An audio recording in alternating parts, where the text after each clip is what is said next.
Caitlyn Clark opens up about draft night disappointment. I was so upset. One of the most anticipated moments in her basketball career. Caitlyn Clark's draft night may have marked the start of her professional basketball career, but the Indiana Fever star has revealed it was far from the dream event she had anticipated.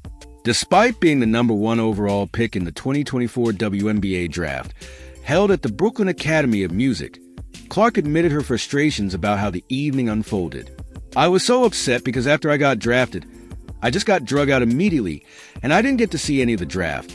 Clark shared on the Fresh Talk podcast with her former Iowa teammates Caitlyn Martin and Gabby Marshall, along with host Jada Jayamfi. I had my phone, but I really couldn't go on it. It made me so upset. I didn't even get to see Kate get drafted, but it made me really upset. Clark, who became a household name during her historic college career at Iowa, was overwhelmed by the obligations that followed her selection. Instead of celebrating with her family and friends, she was whisked away for interviews and photo sessions. Then we went and had fun, but I didn't even take pictures with you guys, my family, boyfriend, Connor McCaffrey, no one, she added, expressing disappointment at missing out on the personal moments that make such milestones memorable. Clark's draft night was particularly significant given her accomplishments leading up to it. She had just completed a record-breaking college career, becoming the NCAA Division I all-time leading scorer for men's and women's basketball, and guiding Iowa to back-to-back Final Four appearances in 2023 and 2024. By the time she arrived in Brooklyn, her name was already synonymous with excellence in the sport. Kate Martin, drafted by the Las Vegas Aces at number 18, had a much calmer experience, watching the draft unfold from the audience before her name was called. Unfortunately, Clark's role as the first pick left little room for her to enjoy the ceremony in the same way. Despite the chaos, Clark and her loved ones eventually celebrated at the Fleur Room, a high-end lounge offering panoramic views of Manhattan. Photos from the night showed the group enjoying a well-deserved moment of relaxation after a whirlwind day. A rookie year to remember. Although draft night didn't go as planned, Clark wasted no time proving her worth in the WNBA.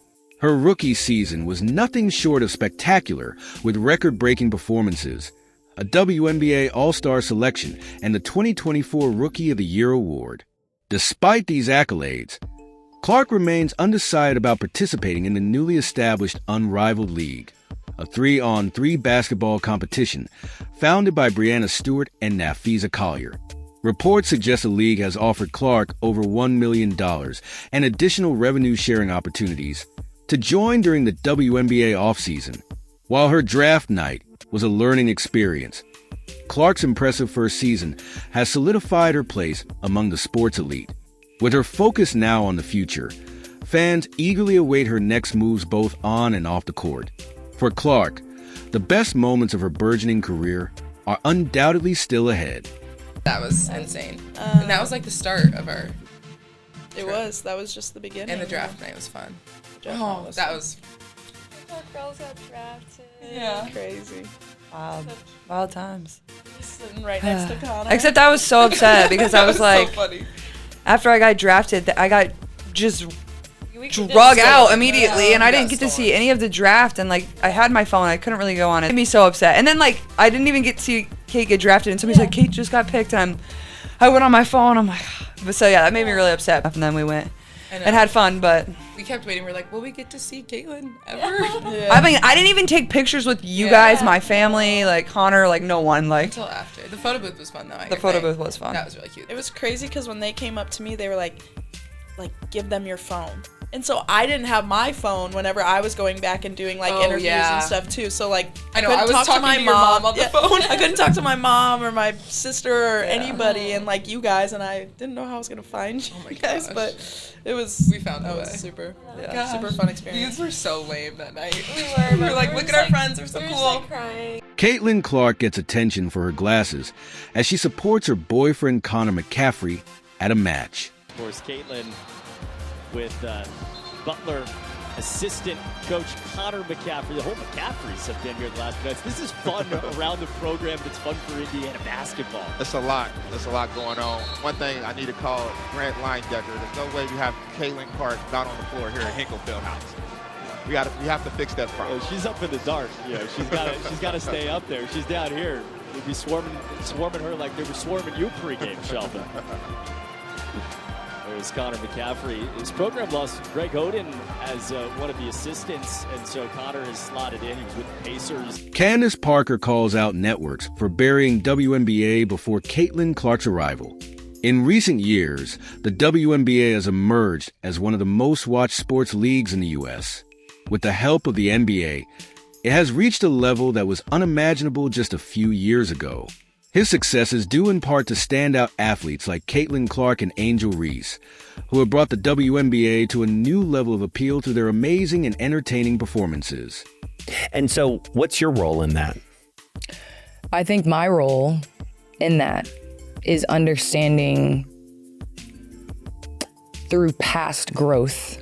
And that's why everybody was yelling from the rooftop, WNBA, blah, blah, blah. It's 28 years young. Mm-hmm. There were a lot of leagues that it took to year 30 to really make a growth. So it's coming, whether it comes at 28, 29, 31, and we've seen it. The crazy thing that I think it's little fixes, and this is where my role is to question and to push and to encourage. ABC, it was the first time they put the women's NCAA game on ABC. Was the first year that Caitlyn Clark made the championship game. Are you surprised that the viewership was up? Are you surprised that people actually saw the product? It was buried for so long on ESPN. There's so many times during the NCAA game and even the WNBA playoffs, I turn on, the NBA doesn't want to clash with NFL playoffs or NFL opening week. So why would we then put the WNBA, I don't care if that's the time slot that they're giving you. Let's fight for another one or let's find something else. And I think with streaming, with social media, now it's more front and center. You're seeing the leaders of, and I'm sorry, I'm passionate about this. So, Go. So now you look at statistics within social media and following, and it's Paige Beckers. She had more followings than Suggs, who was a top 4 pick. She had more following than Anthony Edwards when he was coming into the league. So now you're able to look at social media and see what the following is, the clicks, the likes, what they're selling, what people are looking for. And you're now able to see that, okay, wait, women can sell things. And I think that is my role, is to continue to push the envelope of what that looks like, of visibility, but also like having relationships to be able to build what you're trying to build. If you made it this far and are enjoying the video, don't forget to subscribe and turn on all notifications. We know watching this video takes some of your time and we appreciate you.